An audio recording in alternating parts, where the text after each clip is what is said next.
Assalamualaikum warahmatullahi wabarakatuh.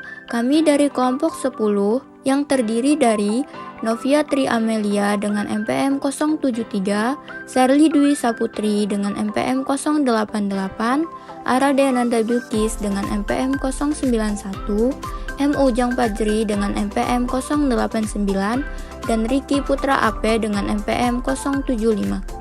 Kali ini kita akan membahas materi tentang populasi dan sampel penelitian kualitatif.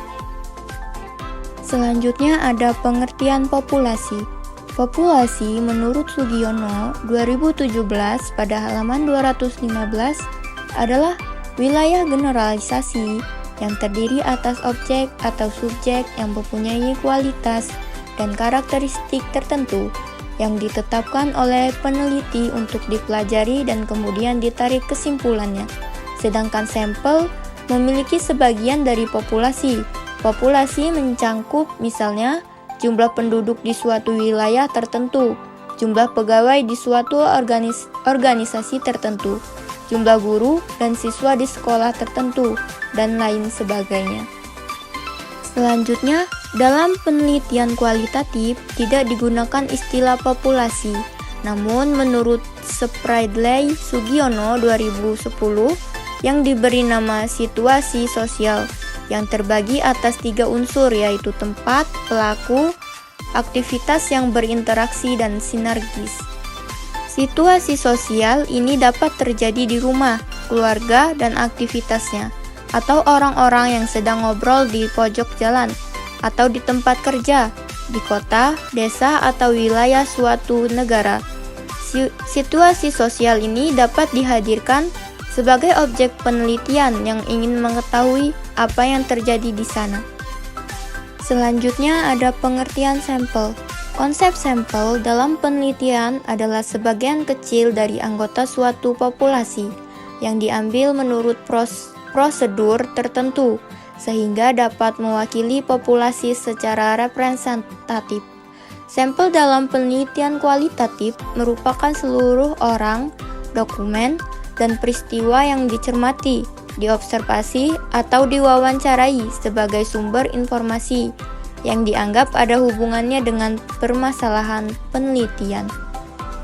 Sampel dalam penelitian kualitatif tidak disebut responden melainkan sumber atau partisipan, informan, teman, guru, atau konsultan penelitian, karena mereka tidak sekedar menjawab pertanyaan yang diajukan secara pasif tetapi juga aktif berinteraksi dengan peneliti sebagaimana yang peneliti buat. Selanjutnya ada sampling kualitatif. Yang pertama, tidak berdasarkan rumus. Yang kedua, bisa ditetapkan langsung ketika peneliti berada di lapangan. Yang ketiga, dengan cara memilih informan yang bisa memberikan informasi yang tepat untuk penelitian. Jika informan tersebut dirasa belum cukup, peneliti bisa mencari informan lain sebagai sampel agar bisa melengkapi data penelitian.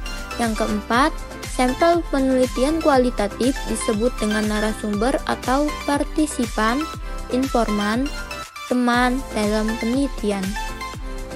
Selanjutnya, ukuran sampel. Ukuran sampel kualitatif jauh lebih sedikit daripada kuantitatif. Logika ukuran sampel yang dibutuhkan sesuai dengan tujuan riset dan permasalahan penelitian. Pengetahuan dari penelitian kualitatif tergantung pada wawasan dan kemampuan analisis peneliti dibandingkan ukuran sampel. Jadi, walau jumlah sampel kualitatif sedikit, tetapi jika kaya akan informasi, maka sampelnya lebih bermanfaat. Selanjutnya, teknik pengambilan sampel. Penelitian lapangan memiliki pendekatan yang lebih bersifat kualitatif, sangat mengandalkan pada data lapangan yang diperoleh melalui informan, responden, dokumentasi, atau observasi pada setting sosial yang berkaitan dengan subjek yang diteliti.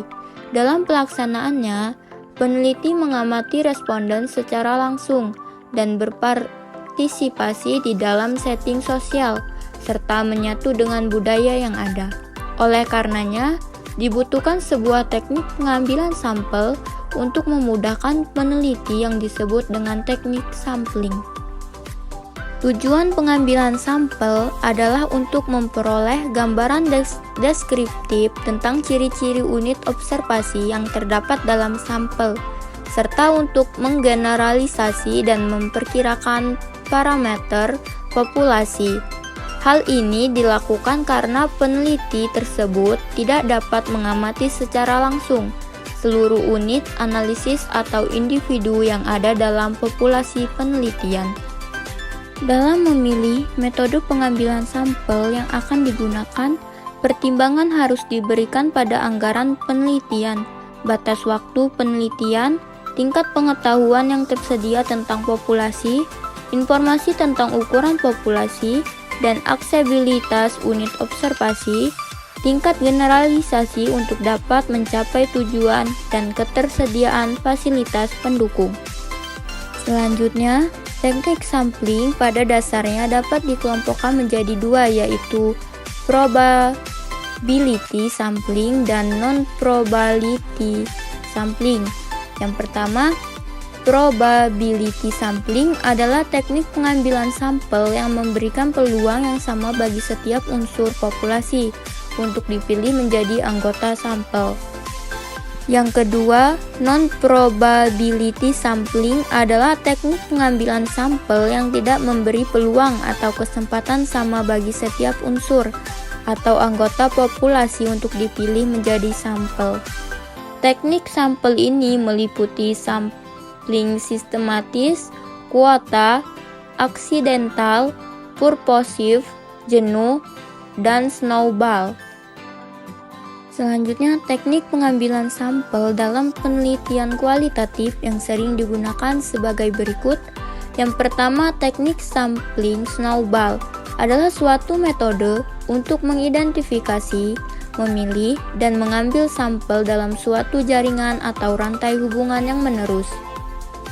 Peneliti menyajikan suatu jaringan melalui gambar sosiogram berupa gambar lingkaran-lingkaran yang dikaitkan atau dihubungkan dengan garis-garis.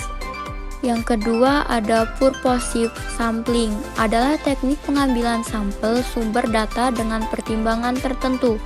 Pertimbangan tertentu ini misalnya orang tersebut yang dianggap paling tahu tentang apa yang kita harapkan, atau mungkin dia sebagai penguasa sehingga akan memudahkan peneliti menjelajahi objek atau situasi sosial yang diteliti. Sekian materi dari kelompok kami. Apabila ada kesalahan, kami mohon maaf. Wassalamualaikum warahmatullahi wabarakatuh.